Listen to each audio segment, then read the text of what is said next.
सुब्हानल्लज़ी सख़्ख़र लना हाज़ा वमा कुन्ना लहू मुक़रिनीन व इन्ना इला रब्बिना लमुनक़लिबून। पाक है वो ज़ात जिसने सवारी को हमारे लिए ताबा फरमान बना दिया है, वरना हम इस पर गलबा हासिल नहीं कर सकते थे, और हकीकत यह है कि हम रब ही की तरफ लौटने वाले हैं।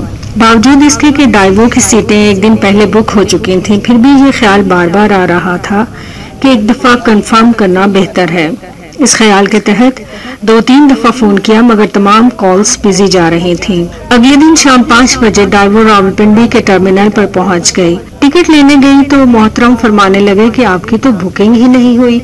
मेरे औसान खता हो गए, मगर फिर फौरन बहाल करते हुए कहा, देखिए मैंने कल फ़ोन किया था, बुकिंग कंफर्म करने के लिए कॉल की, मगर कॉल नहीं मिली। इसमें मेरा क्या कसूर? मुझे आज ही बरवक्त लाहौर एयरपोर्ट पहुंचना है और मैं इससे अगली बस का इंतजार नहीं कर सकता। ऑफिसर ने मुझे 10 मिनट बाद दोबारा आने का कहा। इस दौरान मुझे कुछ परेशानी हुई और साथ ही मैंने वक्त का हिसाब लगाना शुरू कर दिया।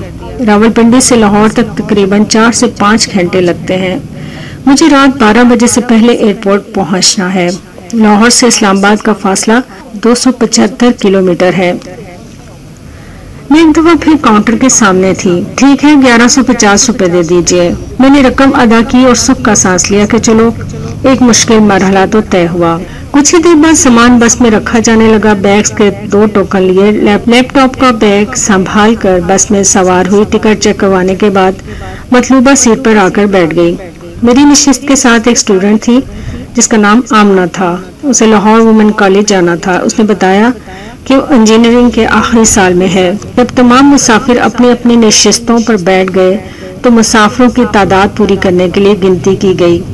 तादाद मुकम्मल होने पर चंद ऐलानात किए गए। सबसे पहले सफर की दुआ, उसका तर्जमा और फिर लाहौर पहुंचने के बारे में आगाही दी गई कि अगर रास्ते में किसी किस्म की मुश्किल पेश ना आई तो हम इंशाल्लाह 4 घंटे में लाहौर पहुंच जाएंगे। दिमाग ने फौरन एयरपोर्ट पहुंचने का हिसाब लगाना शुरू कर दिया। कुछ देर बाद मुसाफिरों को पानी दिया गया। उसके बाद डब्बे में बंद खाना पेश किया गया जो एक पैकेट बिस्किट और सैंडविच पर मुश्तमिल था। इतना खाना देखकर तो वैसे ही भूख उठ जाती है। इसके बाद बोतलें पेश की गईं। मैंने ये बात नोट की कि बस सर्विस की मेजबान का चेहरा मुस्कुराहट से आरी था, बल्कि खतरनाक हद तक संजीदगी लिए हुए था। मैंने आमना की तवज्जो इस जानिब मबजूल करवाई। उसने भी एक नजर उसे देखा और कहा, हाँ आपने दुरुस्त अंदाजा लगाया है। तब मैंने उसे बताया कि दरअसल हमारे यहाँ आम लोगों का रवैया घरों से बाहर निकलने वाली ख्वातीन से इंतहाई तकलीफ देह है। कोई उनसे खुश होकर बात कर ले तो न जाने क्या समझ लेते हैं। बास तो ओछे हथकंडों पर उतर आते हैं। उनका सलूक खास तौर से ऐसी ख्वातीन के साथ जिल्लत आमेज होता है जो रिस्क के लिए मजबूरी के तहत घर से बाहर निकलती हैं। बजाय इसके कि माशरा इनके साथ ताउन करे, इज्जत और एहतराम से पेश आए, इनकी मुश्किलात में इजाफा करना अपना फर्ज समझ लेता है। अव्वल तो ऐसी ख्वातीन को इज्जत की निगाह से ही नहीं देखा जाता।